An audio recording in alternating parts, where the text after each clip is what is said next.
I just said a few words earlier, an hour or so after Assange's arrest, and wanted to speak again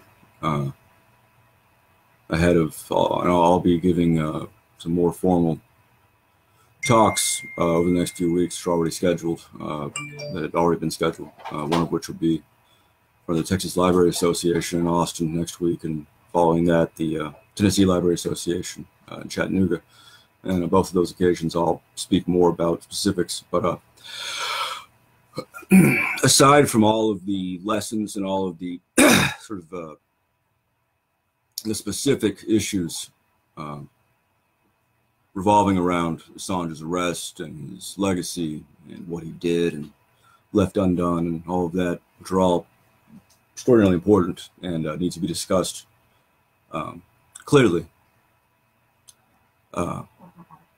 There is a larger issue of what comes next.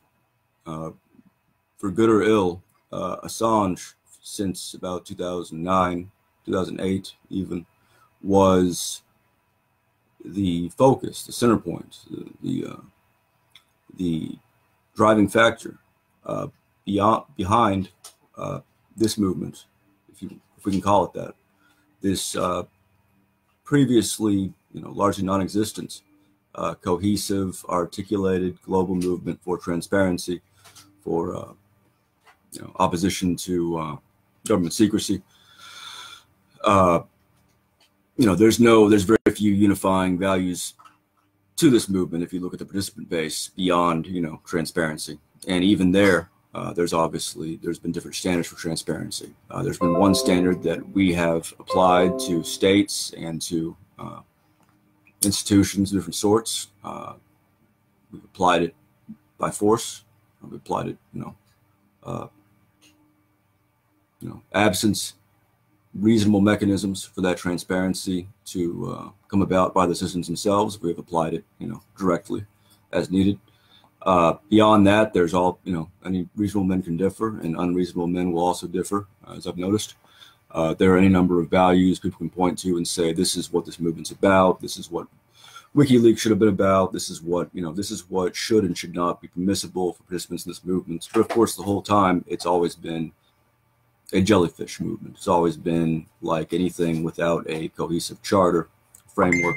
It has been whatever it becomes on a given day.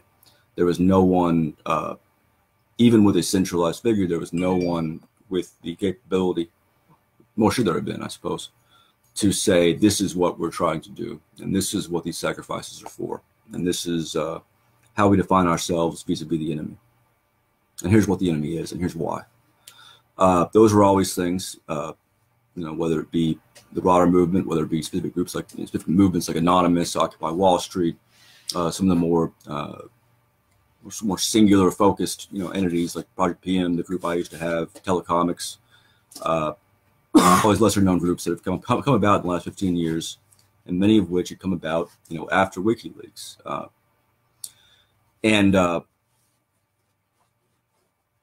That's understandable. That's reasonable. There will never be, I don't think, a chartered, formalized framework that determines what these participants, what these supporters, what these people around the world who agree either vaguely or specifically with the things that the more visible members of the movement are doing.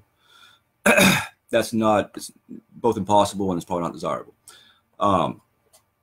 As I've said quite a bit in the last couple of years since I was released from prison, I believe, based on my experience the last decade or so, with things like Anonymous, Project PM, my experience with the enemy, my experience, in prison, my experience dealing against the FBI, defending WikiLeaks, opposing WikiLeaks. I firmly believe that a mechanism is needed that allows some large and potentially exponentially increasing population of people with a degree of shared values to establish a framework that expresses itself as we believe this, this, and this. We believe in these basic values, and we don't have this mechanism to decide who gets to define those values, but we are articulating this just to show that we're not, we're not everyone. We're not the 99%. We're not police. We're not people who oppose gay marriage. We're not the alt-right, but that we are this, this, and this, and we may disagree about these other issues, but this is kind of who we are, and this is our basis for working together. We need a framework that does that, articulates that, and then provides a mechanism which we never had before. One that I won't say splits the difference or is a compromise or some middle ground between these two things, but one that addresses, in a way we can do, thanks to the information age existing, addresses the dichotomy between, a cohesiveness and the ability to expand. That's something that's kind of in the air. I think it's agreed upon by, pretty much everyone who's paid attention or been involved or thought a lot about, the internet and about civics and about, issues sort of overlapping those. I think it seems to me, I think it's evident that a lot of people who are wise in their own ways, have different specialties, different backgrounds, different emphasis, they all agree that something that cohesively harnesses this huge constituency around the world that is generally in the minority and is generally has difficulty getting its pretty clear, pretty evidence-based basic values enacted among the patchwork array of criminalized institutions that overlap the globe. We need something such that a young woman in a rural county in the U.S. who believes in evidence, believes that evidence should be the underlying factor for what one believes and what one does, who agrees, in general, can't necessarily articulate it any better than Socrates can or define it, but believes that individuals should be respected and that their rights should not be negotiable or should not be dispensable in the interests of vague national security grounds or national greatness or any of the other fraudulent philosophies, expressed or otherwise, that have governed much of what humanity has done for most of recorded history. That person, just like her counterpart around the world, professors, students, drifters, academics, writers, those people amounts to a huge constituency. They're just spread out. And as we've seen, if we've seen anything in the last 20 years, over time, they've figured out ways here and there of working together in ways that are so remarkable and they're so easy to get used to because they happen gradually to us, in our lifespan.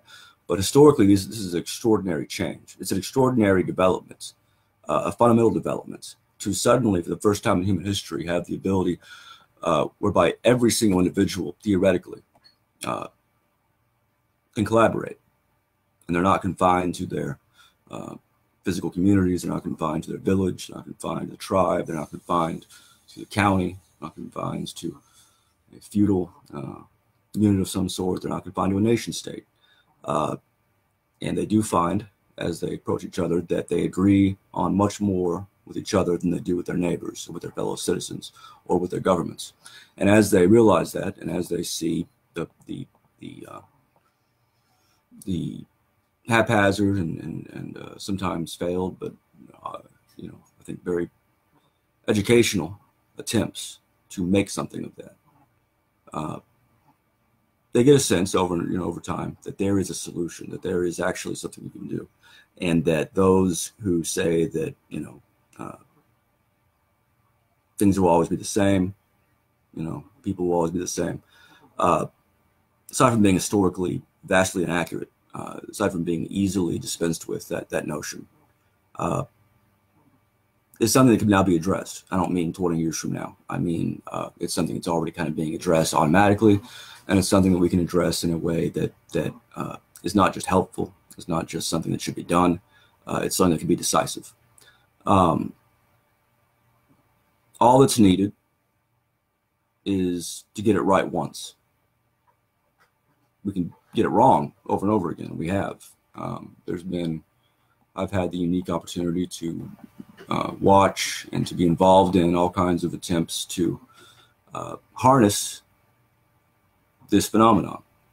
The phenomenon whereby any individual on the planet can now work with any other individual at their own leisure, at their own discretion. Freedom of association, writ large across the globe. This is something that it's not just a cute idea. It's not just a fun notion. It's not just another like emanation of the whole utopian internet thing. Like from the, back in the 90s, you had all these essays about the internet is here and the global village, and we're gonna have this, and this. Some of those things proved wrong in the short term, but the short term is 10, 15 fucking years. That's nothing. And the environment from which every institution, whether it be the police that arrested Assange today, or the DOJ, or the private spies that went after him back when he was still worthwhile 10 years ago, the ones who came after me, the ones who came after raided 40 U.S. households in January 2011 in reaction to a DDoS attack against MasterCard and Visa that took the sites down for a few seconds and prompted these heavily armed raids. These are things that have occurred. These are things that have been these were attempts. These were little pushes upwards or forward. These were people trying things. And there's a lot was proven. There's a lot that could be codified. A lot that can be extracted from all these experiences and how they went down and learned from and codified, by people other than me, people who are a little bit more meticulous and perhaps academic. But the great lesson, beyond all these specifics and beyond all here's what to do and what not to do, is that if we can create this filter, if we can determine somewhat arbitrarily by necessity, what are the values we believe in, and what is up for negotiation, what are things that we can agree on, and then if we can build a very simple, by simple I mean like not advanced, not some new technology, something that could have been built 20 years ago but wouldn't have been ready for 20 years ago, to allow these people to come in and to allow this population that,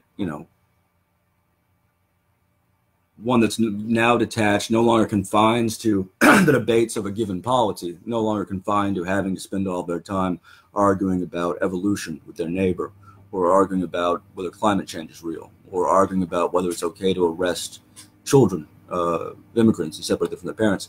Once you're past all of those obvious arguments and you get the people in that can agree on these basic principles and then work out the specifics of policies and less obvious things down the line, you get them into a framework. You give them the ability to, without centralized direction, without the usual arbitrary step that always is required when you create a democracy. When I say arbitrary step, I mean you can't create a democracy democratically. Someone has to decide the terms of the vote. There's always some initial precursor step, just like talking about, where the universe come from, or how did God make himself? How does that answer? It's the same situation. Somebody has to arbitrarily, when I say arbitrarily, I mean, without previous codification, without previous, without previous charter, step in and say, well, here's the terms of the vote. And that's what happened in the U.S. That's how the U.S. was created. It was, people stepped up. They were generally in favor of the Enlightenment. They were all flawed. They had no choice but to create an institutional democracy. And regardless of how bad or any entity is created, regardless of the specifics, it is always an institutional democracy. It always has the original sin of being defined by a group that simply defined it, that stepped up. And the people who step up can be, great men. They can be extraordinary people. They can be well-meaning. They can be noble. But oftentimes they're not. And even if they are, that's not necessarily enough. So what I propose, not just as a solution for the transparency community, not just as a way to carry on the kind of things that WikiLeaks was created to do and initially did do. What I'm proposing is what we call process democracy. It's non-institutional democracy. It's something that can be run on a pad of paper, physically, but it's best run, it's vastly, most effectively run online. It uses some framework, and that's the kind of thing that we've been trying to develop for the last couple of years. With a shared, a basic, very simple and universal protocol, whereby every participant who comes in, who is brought in, first they're picked by a group, and then over time, every participant is brought into this universe, this ecosystem, has the ability to bring in others over time. Something like that addresses some basic problems that come up when you have a movement that gets popular, or that has a popular connotation, or is populist in general. It addresses the problem of not the really visible problem of infiltration, or the government comes after you, or blah blah. The less visible problem that not everyone is cut out for activism. Not everyone is cut out for you might call it enhanced citizenship. Some people need something else. Maybe they need a church. They need a support group. They need emotional support. They should have that. And then meanwhile, the people who want to work together and don't want to be step into a situation that's not well defined, and that's at any rate not defined by them, they themselves. If you create a very basic framework where all these participants all have the same ability to create an organism, an entity, a structure, it's like a visualized organizational chart is one way I describe it. An organism made of people, codified online in this visualized sense. You set it up properly. You step out. You make it secure.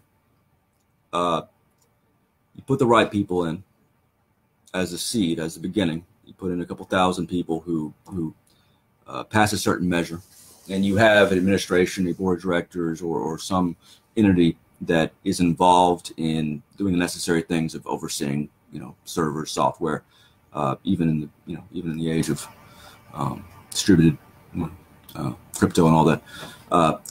The necessary little institutional things you have to have. You set that up. You put it in motion. You do it properly. Just like if you write something properly and it takes off and it changes people's minds and starts movements. If you do this properly, you create something that grows perpetually, expands exponentially, without necessarily being bogged down by its own growth, without being defeated by its own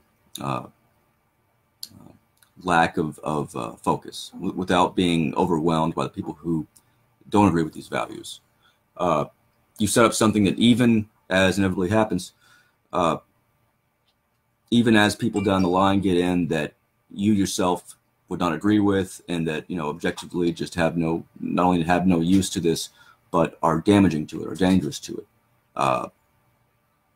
because they're in the most obvious sense they're FBI informants, or they work for a state somewhere, or they're just people who are temperamentally just not cut out for these things.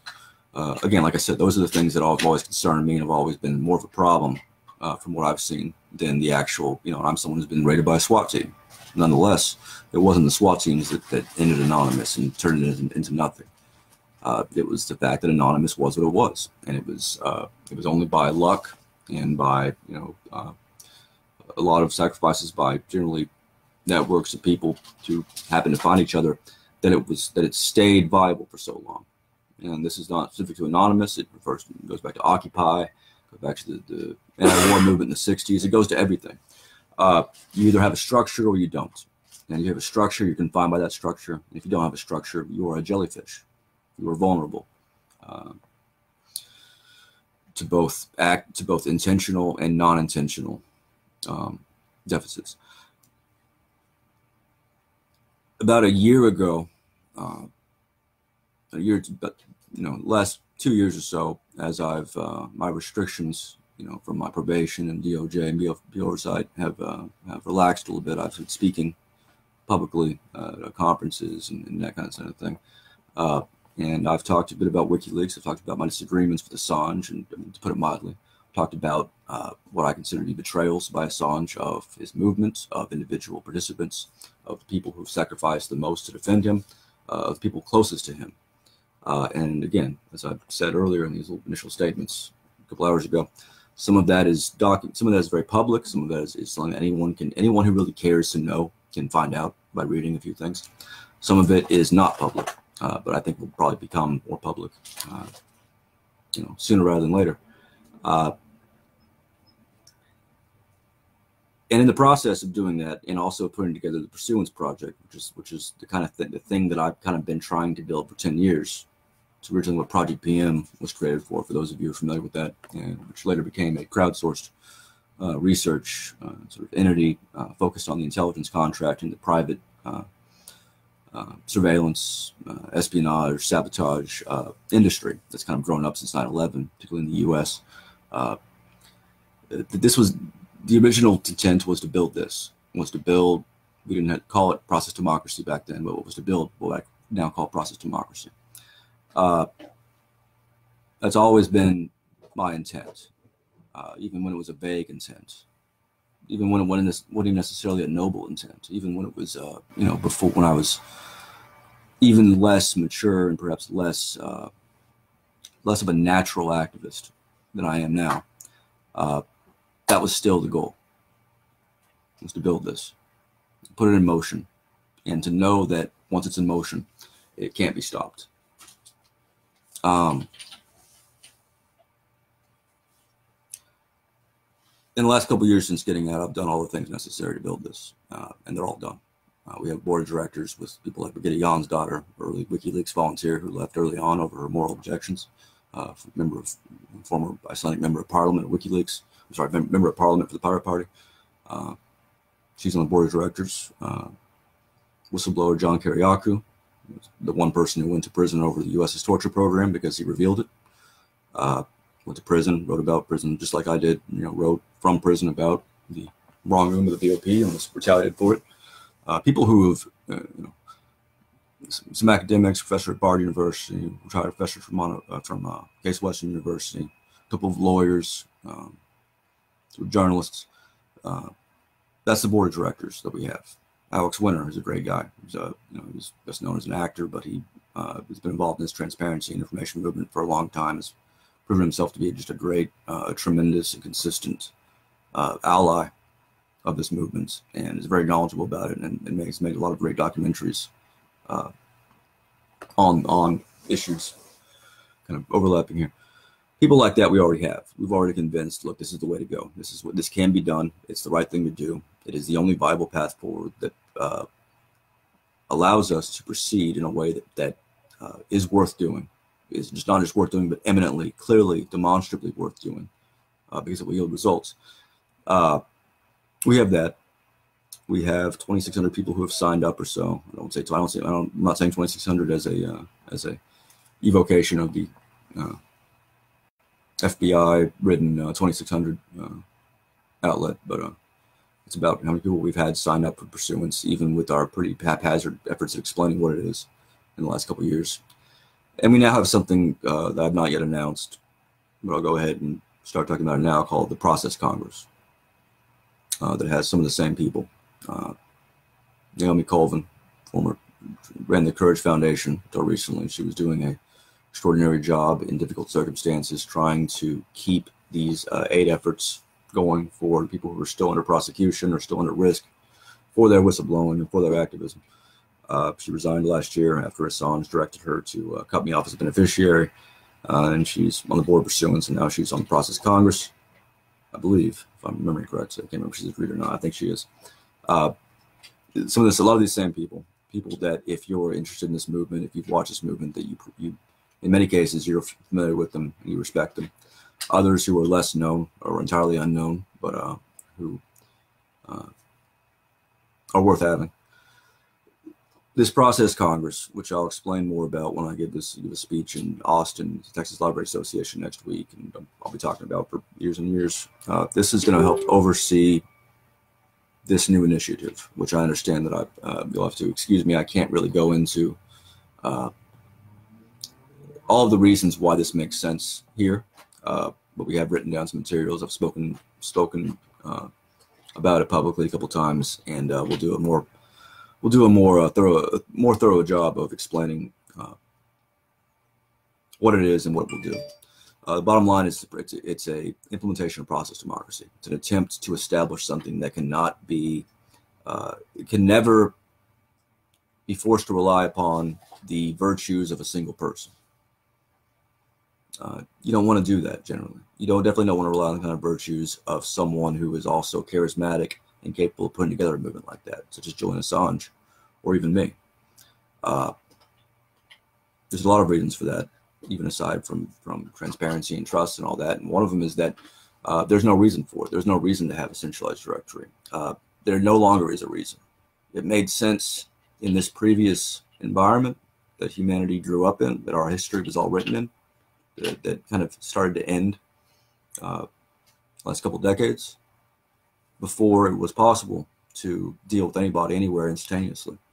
Now it no longer makes sense. Now we have the mechanisms and we have the proof of concept that show that a decentralized, well-designed entity, which still has that arbitrary first implementation, just like institutional democracy does. It has an arbitrary deal whereby somebody like me has to come and say, here's the values. You to join, you have to at least agree openly. We can't really enforce this. We can't read your mind. But this is a entity that is created to oppose the surveillance state, however you understand it. It's created to oppose the police state, however you understand that. So it's created to oppose the drug war, however you understand that. It's created for those who agree that human beings should be able to contract with each other in marriages, regardless of what local law and tradition says. These are four somewhat arbitrary, by necessity, values. We picked them because the purpose is to exclude immediately the huge swath of people that we don't want involved, that we want to just stay in your constituencies, vote for whoever you want, we'll still be involved in your system, but we don't want you in this. This is what's necessary to separate something like this from just another democracy, whereby everybody gets to do whatever they like. This is something, it's something a cross between a union, a political party, and a nation state. But it lacks a lot of the negative elements of all those things. And it takes advantage of dynamics that just weren't available, did not exist 20 years ago. Takes advantage of the fact that anybody can now work with anybody else, and they don't have to be limited in their politics and their civics and their participation in humanity's future by these institutions that were defined by other people irregularly and haphazardly and passed down to us through a very vague and tortured history. You can continue to do that, and in fact, you should. These institutions exist, whether they're criminal or corrupt or poorly designed or dangerous. That's aside from the point. They exist. Politics, as generally practiced, is still going to be necessary. But now there are opportunities, there are alternatives. There is something else that can exist, and which will come to exist very soon, and which, again, don't take it from me. Suffice to say that I've convinced quite a few people, both establishment and otherwise, very accomplished people you would if for the most part, if you're aware of them, that this will work. And I've done it because it makes sense. And it's something that's been informed by a lot of people. It's informed by the kind of ideas that Aaron Schwartz had years ago before he was persecuted and left dead. It's something that's been in the air for a while, but it's something that, again, I've been lucky enough to be in position to be able to think about, in prison for 4 years, and before that in Anonymous, and before that also in Occupy, and all these things that we've seen. We've seen it up close. We've seen the specifics. We've seen the little day-to-day mundane vagaries that cause problems or provide opportunities, and we've seen the broad lessons. It's something that's not just informed by me, of course. It's something that's been informed by a lot of people, and it's being overseen by a lot of people, including people who have spent the last couple of years sacrificing personally to make this happen, going without wages. So we have a nonprofit called Pursuance. set up a couple of years ago. We have the broad elements of a plan. We have huge numbers of people who have volunteered to participate, who are waiting to work on this further. We're waiting to jump into it when it's created. And we have an opportunity now, because of the last few years and because of how, to the degree to which it's now obvious, the things that were obvious to many of us years ago, that this was not tenable, that these republics, particularly the U.S. republic, was poisoned, and probably always had been to some extent, but was at any rate not even viable in the sense of that a moderate, centrist might consider to be viable. It's not even be capable of projecting the same kind of force that they would like. It's something that is hard to defend unless you're entirely ignorant of how it functions and what it does. That's an opportunity. It means that it's not just the people who are spending a lot of time, the eccentrics, the early adapters, the dreamers and all that, who would be involved in a project to oppose these things. It means that a lot of the people who admired the kind of things we were doing, supported them, liked them, but didn't quite think it was necessary as we thought it was, they've changed their minds. They've seen enough. One of the great missed opportunities of this last era, this last decade, the era in which, again, as I began by saying, Julian Assange serves the focal point of a lot of this movement, a lot of this activity. One of the great missed opportunities was that Julian Assange was a poor leader, and in many ways a poor person, flawed even more than a lot of the rest of us have proven to be. The other missed opportunity was that there was a leader to begin with. There was a focal point, that there was someone who could, in secret, determine where the movement goes and what it does, which candidate is going to support in an election in the U.S., which nationalist leaders in Britain are going to come meet with him at the embassy. That should never have been the case, but it was. And now he's been arrested. And as I said earlier, had he done what a leader does, even an amoral leader, from a pragmatic standpoint, even aside from a moral standpoint, had he done certain things, his arrest today would have been very, very different. The aftermath would be very different. This is the proof of concept that formula, the WikiLeaks formula, the Julian Assange formula, the formula of secret leadership, does not work. And it definitely doesn't work for this, and it's not needed. So we're going to try our best to present a alternative that is understandable, broadly understandable as possible, that we explain as this universal solution, not just to a few problems, but to a great number of problems, to the great problem of governance, the great problem of managing cohesiveness in managing individual agency. But if we can combine the agility of a movement and the stability of an institution, and do it in a way that it's actually informed by what is now known and what is now possible, and set it in motion, we will win. We will strangle institutions in the, one by one for the next several decades, and we'll build up processes to replace them. And if this sounds to you like fiction, it sounds to you like grandiose nonsense, then you are a fool, because all the indications are there, and it's not just me that thinks that. Most of the states, Chinese, the U.S., the Russians, all the intelligence agencies, they know that these things, these elements, these dynamics of a mass collaboration, they're not just a cute, fun, noble idea. They are a military factor. These are things that they're going to try to take advantage of. You're going to see ethno-states using this kind of emergent crowdsource, these mass collaborative mechanisms for their own ends. You're going to see all kinds of bad actors using them. So it's important that people who believe in the open society, however you want to define that, but I think there's several ways we can exclude, we can exclude enough things to create a cohesive definition of what an open society is. But those of us who support that, whether or not we agree on every single detail of it, whether you be an anarchist or a libertarian or even a Democrat, those of us who agree that certain of these things are wrong, and who understand that if one side makes an argument, the other side ignores it, the side that's making the argument that's being ignored is probably correct.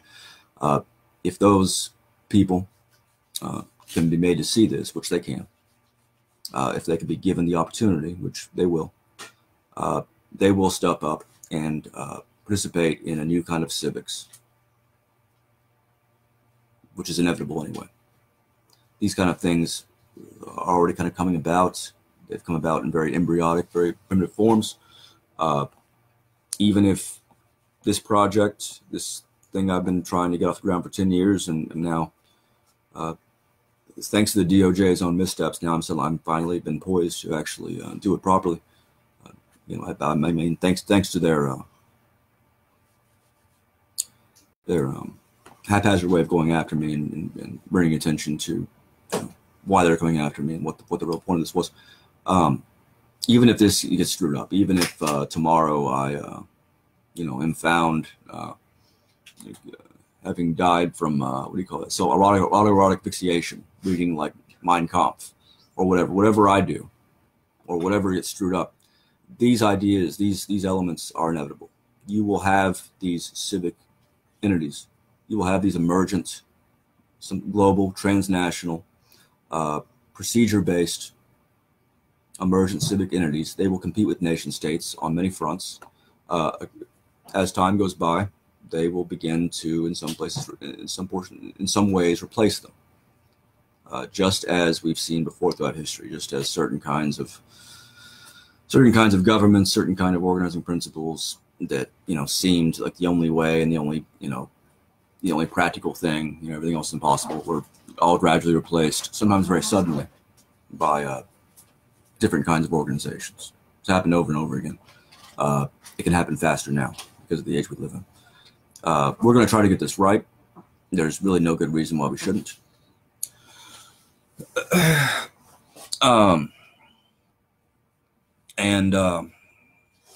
Again, even if we don't, someone else will. But we will. We'll get it done properly. And we'll do it first, and we'll do it better. And there will be, unlike, as has been the case for much of my lifetime, for much of the past century, the advantage will be on the side of those who believe in an open society and those who believe in transparency, oppose corruption, respect the rights of the individual, respect the dignity of the individual, who are not part of the religion of national security, national greatness.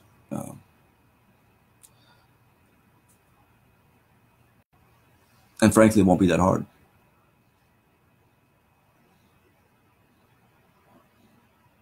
And again, if it was just me saying that or me believing that, I would understand. And perhaps, just moving along and going off to somewhere else. But it's not. People who are much more grounded than me, or don't just agree with this, but are on board. There's people who have no reason whatsoever to get involved with a erratic ex-felon militant like myself, who have done so because the case makes sense. And you'll hear more and more about that case in the coming months. Anyway, I started saying at the very beginning, when I started speaking more and more in public about a year ago, and I started talking about WikiLeaks, I was accused by some of the very militant loyalist Assangists of wanting to replace Assange. And that's true. I want him replaced because he's a poor leader. And the people that he has managed to keep under his umbrella are terrible, terrible people for the most part. I don't mean people who support WikiLeaks, support Assange's rights, which I do. I mean the people who he came to rely upon, the people who would not criticize him, would not broke criticism, would not brook it, whatever. This is not a constituency you can do anything with. You can't win it with it. You shouldn't win with it. It's an amoral constituency, and it is an extraordinary, historically profound failure to have gone from the constituency that he had in 2011 and that opportunity, that potential energy, to what happened today. Had this happened 9, 10 years ago, as this firm In-Game Systems wrote. It's one of the firms that I went to prison over. It was listed on my search warrant. It was one of the ones that was anonymous. Hack H.B. Gary revealed this conspiracy involving these several firms, including Palantir, and they were going to go after WikiLeaks and John Greenwald and supporters, and also on behalf of U.S. Chamber of Commerce, go after just random activists, very, very vanilla mainstream activists in criminal ways, and were never prosecuted for it, whereas we were. Among the things that was yielded in the hack that Anonymous did, that yielded that was a document that In-Game Systems wrote, possibly for the NSA, possibly for the Pentagon. They worked very closely with both, sort of wondering aloud, kind of assessing what would happen if Assange were to be neutralized, if they were to be assassinated or arrested. And the conclusion was, and this was a very surprisingly, really shockingly accurate and insightful document for us to come across at this time in early 2011, that, aside from the standpoint of what they're writing, aside from the fact that they're an enemy, that they are, these people, whoever wrote this, knew what they were talking about. And their conclusion was that had something happened to Assange of that nature, something serious, Anonymous would be, in their words, would activate it, would sort of take on a new form, a much more focused and formidable form, and it would retaliate in kind. Had Assange been taken in, arrested 10 years ago, it would have been a much different situation. You would have had an extraordinary response of the sort that, and it's easy to forget, 2011, 2012, just the constant activity, the constant revelations, leaks, some very dramatic successes, defeats of very powerful companies, some lesser known, some still rather shadowy, Booz Allen Hamilton, Palantir, firms that are now much more prominent, much more easily, much more widely seen to be what they are today than they were back then. Had this happened back then, you would have seen an extraordinary response. You're not going to see that now, because Assange has managed to, by virtue of ignoring good counsel and relying entirely on loyalism and failing to brook criticism, and lashing out in bizarre ways. People like Edward Snowden, who back in 2016 he accused of, in a tweet, of trying to cozy up to the DOJ or seek a deal. The ironic thing about that charge, aside from it being just based on nothing, was that Assange was doing the same thing at the time, and that came out a while back, and it's acknowledged by their people I respect, like Naomi Colvin. She's talked about it. I see it, I view it in a different framework, I think, than she does, other people do. But the fact of the matter is that Assange, somebody who accuses Snowden or attacks Snowden like that for doing something that there's no evidence that he's doing, but that you are secretly doing at the time, that doesn't just speak ill of the person. It speaks ill of the movement. It speaks ill of those who supported him in those decisions. That's, again, we're getting into baseball there. It doesn't matter. But this isn't 2010 or 2011 or 2012 anymore. This is, we were at the tail end of a long period in which opportunity has been squandered because we've had a focal point of a single person who was talented and ingenious in many ways, but obviously flawed, as we all are, but flawed in ways that made it impossible that he would ever serve as the unifying factor that would be needed for the kind of things that need to be done. There is no such person. There are ways to substitute for that, and that way is process democracy. Now that he's gone, he's still going to be facing this situation that is not just important to him or his loved ones. That's all stuff that's all relevant. If you become an activist revolutionary, it's not your well-being that is at stake or that's important. It's the well-being of the movements. Otherwise, you're not an activist revolutionary. You're another person. You're a regular, just a person.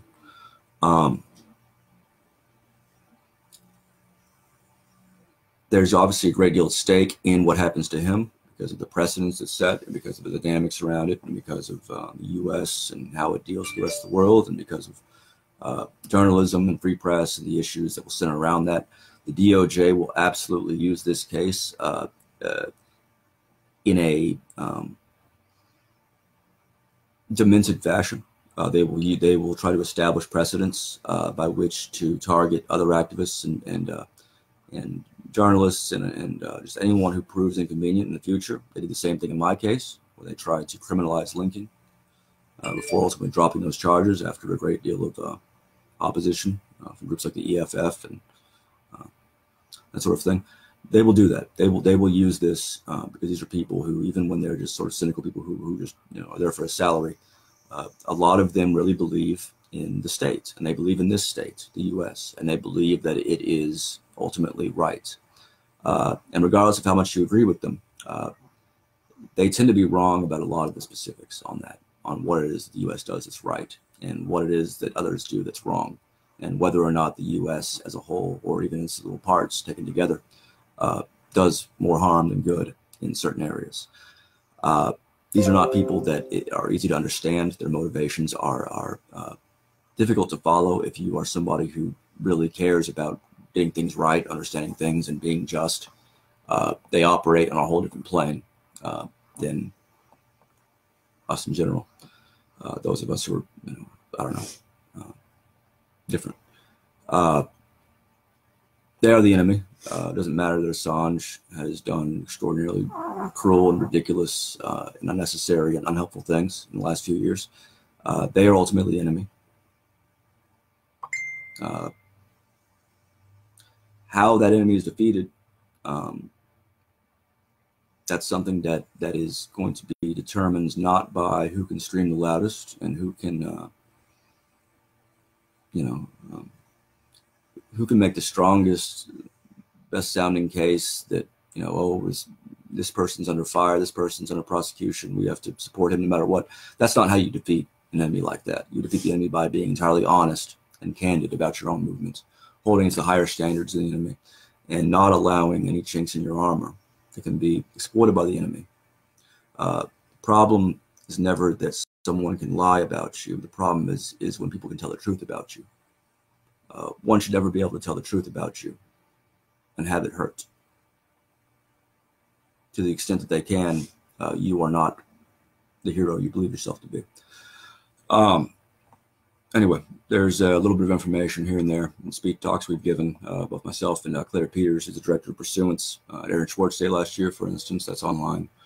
There's some written materials here and there. There's an article I wrote for the Motherboard announcing this project a couple years ago. It's called What is to be Done. It's cutely named after a 19th century treatise by a Russian revolutionary. Later, Lenin wrote an article, essay by the same title, but it's not a tribute to Lenin. Fun fact there. There's an article in the Observer about kind of some of the things that Pursuance can do, vis-a-vis crowdsourced research, which is one of my main interests.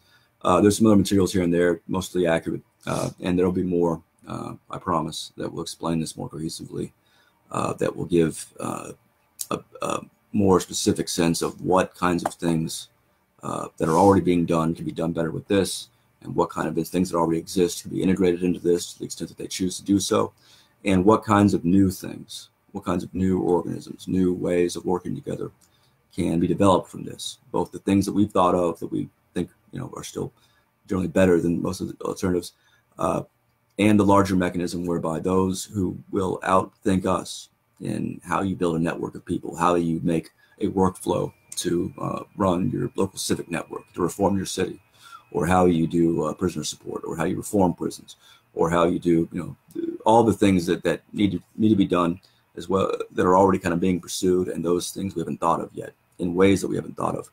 All of that will be facilitated by this, and every individual out there who doesn't have a college degree or doesn't have access to an institution, doesn't thrive in an institution, doesn't have the ability to come to a position where they can get their ideas heard, or their knowledge they have accessed and acted upon.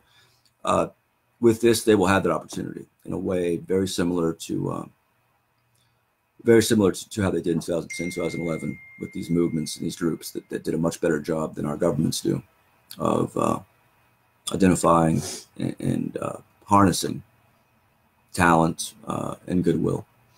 We build a mechanism for that harnesses that expands exponentially, that improves upon itself, that refines itself rather than growing bogged down by its weight as it grows.